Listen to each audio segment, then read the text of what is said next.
there are two parts to you, the being and doing. Being is your Buddha nature. Doing is your nature. What you're trying to experience is a moment of being. So your doing is the only obstacle. Now, here is the tricky part. If you don't do anything, you will not become enlightened. Because doing is your very nature. Doing has become so integral to your way of life. When you don't do anything, you are still doing something. If you're not thinking about enlightenment, if you're not thinking about meditation, you're thinking about something else.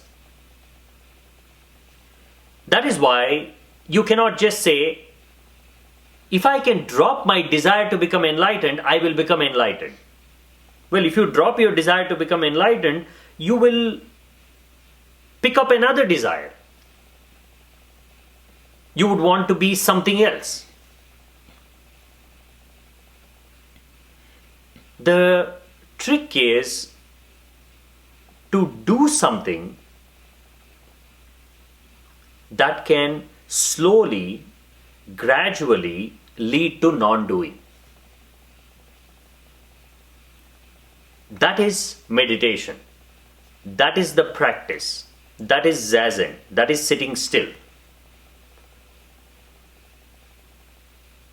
You have to do something knowing well that this doing is not going to lead to enlightenment, but this doing will help me to connect with non-doing. So the best of methods, the best of techniques are those that appear contradictory. Bodhidharma sat and stared at a blank wall for 9 years. Seems completely contradictory. You are a Buddha. Deep down, you are an enlightened spirit. Why are you staring at a blank wall? Isn't Buddha nature inside you? What is it that you're going to find on that wall? But he did not find it in the wall. He found it within him. He found it within him by looking outside. Seems completely contradictory. But what he was doing was to not do many things. Yes, sitting and staring at a wall is an activity. But because it was one activity, a single activity, a monotonous activity, an activity that you cannot do without being aware, without being alert, an activity that you cannot get distracted with, an activity that does not feed your imagination, an activity that does not create more desires, more fears. Slowly, all his doing, which was a natural part of his mind and body, began to settle. That one activity replaced all his other activities. That one activity became an anchor to bring him to non-activity. That is what practice is. As a student, what you're practicing is to not get distracted, to not get lost, to not keep on adding more and more things. That is why even such a simple method as watching your breath or watching your thoughts or watching a candle flame is so transformative in meditation. From the outside, it seems like a childish game. There's nothing profound there. You're just simply sitting and staring at a candle flame. How can that lead to enlightenment? That can lead to enlightenment because if you are not doing that, what are you doing? Let's say 1 hour you sat and watched a candle flame. If you were not doing that, what would you be doing? You would be adding more things. You would be creating more things. You would be getting lost in more ideas, more thoughts. If you're not doing that, then you're allowing the world to just flood in. When the world floods in, there's just chaos and confusion because you are the center of peace. You are the center of joy and contentment. World is a place of total distraction. Can you stay quiet on the inside? That's the challenge. If you can stay quiet on the inside, you don't need any method. You don't need meditation. You don't need a teacher. You don't need guidance, nothing. If you can stay quiet on the inside, you're already enlightened. You have already realized your Buddha nature. Imagine if you can sit for 5 seconds and not talk to yourself, not say anything. I'm sitting. This is beautiful. I am Buddha. When you're not saying any of this, just for 5 seconds, total silence, you will know what Buddha nature is. You will know how natural it is. You will know how inseparable you are from it. But because you have become a moving, a changing, an activity that is completely bound to time, because you are constantly changing, you belong to the realm of change, you are completely attached to time. Now, why does it take time to become enlightened? It's because you are bound to time. The amount of time it takes for you to become enlightened is the same amount of time it takes for you to disentangle yourself from the concept of time. That is how much time it takes. The time that is being spent is actually in unlearning all that you have learned about time. Time is not a separate entity. In everything you do, there is an inbuilt perception of time. Nobody has to measure your activity to say or to give you a sense of how long you have been doing something. If you picked up an activity, did it for 10 minutes, and then you picked up the same activity and did it for 20 minutes, you will know the difference without a clock. It is just a deep internal sensation. Passing of time is registered very naturally because it is useful in the world of thoughts. It is useful in a realm of change. It is important to know how much has changed, how much has happened. Without this sense of time, you will just keep on doing the same activity forever. Nobody is there to stop you and divert your attention to another activity. Now, in the realm of thoughts, if you just get stuck doing one thing, you will die. You have to do many other things in the realm of thoughts. So that perception of time is a survival mechanism. You cannot just get rid of it easily. It is deeply rooted, and that is what you experience as the passing of time. How much time it takes to become enlightened. How many months, how many years? What is the single biggest source of frustration? That enlightenment is not happening sooner. You can never go beyond this frustration as long as you are attached to the concept of time. Now, here is the magic. The moment you drop your attachment to time, fully, completely, experientially, existentially, you are enlightened. Your Buddha nature is simply the very same nature that you possess now, but without any conception of time. Why? Because there are no thoughts there. Thought is time. If there are no thoughts, there cannot be any time. Something has to be moving in the realm of your being for time to exist. If nothing is moving, if nothing is changing, if nothing is becoming, then what is the use of the concept of time?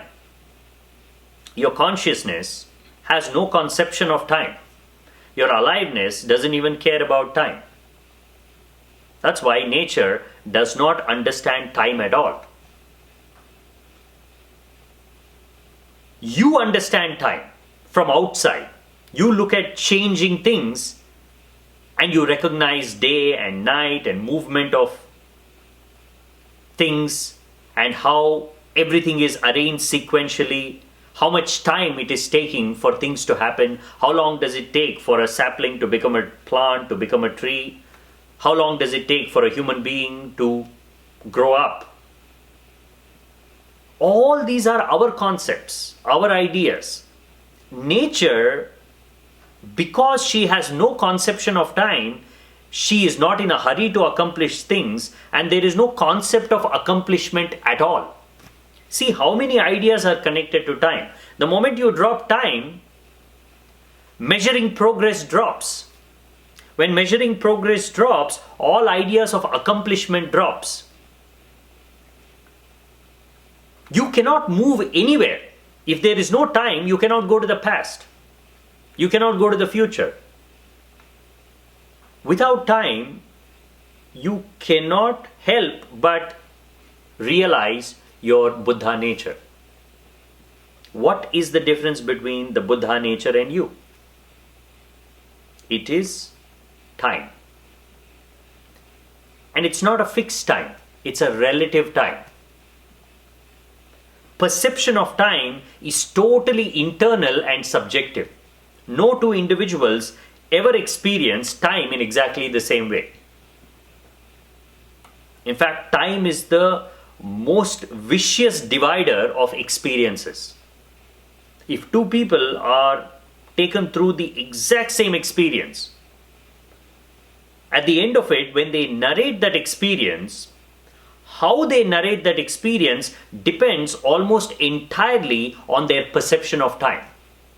If time moved fast, quickly, then you narrate that experience as joyful. I want to experience that more. I didn't have enough time to experience it. But if you wanted the experience to finish quickly and it did not, it stretched your time. The last 10 minutes felt like 10 hours, you would recount that experience very differently. You would say, I didn't like that experience at all. Your perception of time is playing a very important role in determining the quality of that experience. That is why two people can never experience the same thing in the same way. Because this perception of time is subjective, it's relative. Depending on how connected you are to yourself, how rooted you are to yourself, your perception of time changes. The deeper you go, the longer time stretches. One day feels like 10 days, sometimes even a month, but with a fundamental difference. This is not a negative stretching. This is a positive stretching. You are in no hurry to get to the next day. You have the same experience on the outside. There are some days you wish, I wish this day ended sooner. This was the longest day of my life. It is a negative stretching because you want to quickly forget this day and move on to the next. You want to forget this experience. But the deeper you go on the inside, because there is no desire to forget, there is no desire to move from one experience to another, you enjoy this stretching of time because you're more aware, more alive. This stretching of time is beautiful. You are experiencing so much more. Life is imprinting itself on you more deeply, but without a burden, without any negativity. Now, this is a unique state that you can only experience. It is impossible to understand because on the outside, it is very clearly set that if the time is moving slowly, you're not enjoying the experience. But on the inside, this reverses.